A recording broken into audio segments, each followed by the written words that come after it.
తెలంగాణ మాజీ ముఖ్యమంత్రి కేసీఆర్ గారి పరామర్శ కోసం హైదరాబాద్ వచ్చినటువంటి ఆంధ్రప్రదేశ్ ముఖ్యమంత్రి వైఎస్ జగన్మోహన్ రెడ్డి గారి పర్యటనలో స్వల్ప మార్పులు చోటు చేసుకున్నాయి. అది కూడా చివరి నిమిషంలో మొదట రిలీజ్ చేసిన షెడ్యూల్లో కేసీఆర్ గారి ఇంటి దగ్గరకు వచ్చి అక్కడ లంచ్ చేసి అక్కడి నుంచి నేరుగా మళ్ళీ బేగంపేట ఎయిర్పోర్ట్ వెళ్ళి తాడేపల్లికి వచ్చేయాలి. బట్ చివరి నిమిషంలో షెడ్యూల్ మారి కేసీఆర్ గారి ఇంటికి దగ్గరలోనే ఉన్న జగన్మోహన్ రెడ్డి గారి లోటస్ పాండ్కి వెళ్ళి అక్కడ 15-20 నిమిషాలు టైం స్పెండ్ చేసి అక్కడి నుంచి బేగంపేటకి వెళ్ళి బేగంపేట నుంచి తాడేపల్లి వెళ్ళడం. విజయమ్మ గారు లోటస్ పాండ్ నివాసంలోనే ఉన్నారు. జగన్మోహన్ రెడ్డి గారు వెళ్ళి వాళ్ళ తల్లిగారైన విజయమ్మ గారిని కలిసి కాసేపు మాట్లాడి అక్కడి నుంచి వెళ్తారు. యాక్చువల్గా నిన్న షర్మిల గారు తాడేపల్లి జగన్మోహన్ రెడ్డి గారి నివాసానికి వచ్చినప్పుడు విజయమ్మ గారు కూడా వస్తారనుకున్నారు. బట్ కడప ఇడుపులపై నుండి షర్మిల, అనిల్ కుమార్, వీళ్ళ గ్రూప్ మొత్తం తాడేపల్లికి వస్తే విజయమ్మ గారు హైదరాబాద్ వెళ్ళిపోయారు. ఈరోజు హైదరాబాద్ వచ్చిన జగన్మోహన్ రెడ్డి గారు కేసీఆర్ గారి దగ్గర అక్కడ ముగించుకొని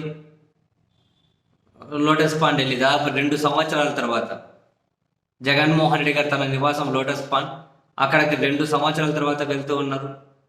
అక్కడ కాసేపు టైం స్పెండ్ చేసి మళ్ళీ రిటర్న్ అవుతూ ఉన్నారు. షర్మిల వాళ్ళ భర్త అనిల్ కుమార్ ఢిల్లీలో ఉన్నారు.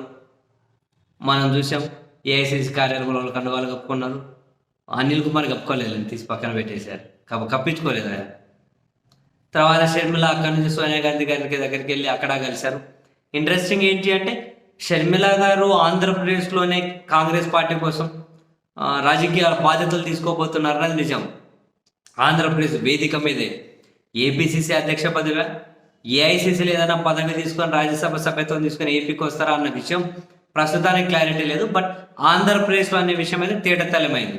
ఎందుకంటే ఏఐసీసీ ఒక కీలక సమావేశంలో పాల్గొనడం కోసం ఢిల్లీ వెళ్ళినటువంటి తెలంగాణ పిసిసి చీఫ్ ప్లస్ ముఖ్యమంత్రి కూడా అయినటువంటి రేవంత్ రెడ్డి గారు తాను కూడా ఏఐసీసీ కార్యాలయంలోనే ఉన్నారు. అండ్ తెలంగాణ కీలకమైన కాంగ్రెస్ నేతలు కూడా ఉన్నారు. ఎవరు కూడా షర్మిల గారి కార్యక్రమం వైపు తొంగి చూడలేదు. ఎక్కడే కూడా వాళ్ళ ఇన్వాల్వ్ అసలు ఎక్కడ వాళ్ళు విజువల్లో కూడా కనిపించే ప్రయత్నం చేయలేదు. అంటే ఇట్స్ క్లియర్ కట్ షర్మిల ఆంధ్రప్రదేశ్లోనే పూర్తిగా రాజకీయాలు చేయబోతుంది అని. సరే, గేమ్ ఆన్, చూద్దాం ఏం జరుగుతుందో.